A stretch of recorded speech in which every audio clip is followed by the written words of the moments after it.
Today we're going to take a quick look at this Andonstar microscope. So far we've been really pleased with it. I was a little concerned because it's an order of magnitude cheaper than some of the comparable scopes. We'd also have some AM scopes and some Celestron that we're sort of replacing with this one. The compound scopes are a little too annoying for the kids to work with routinely. Capturing the videos from them are also a little hard.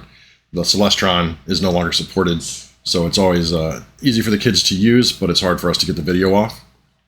With this one having a built-in screen, it should also be helpful for soldering and things like that.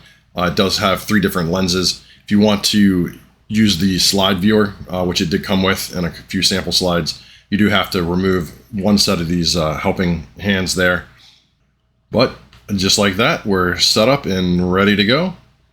Here we see the intermediate zoom lens with the specimen we found, followed by the high power lens with the slide viewer, and we'll look at a couple of the slides. Is this the start of something big? Stay tuned to find out.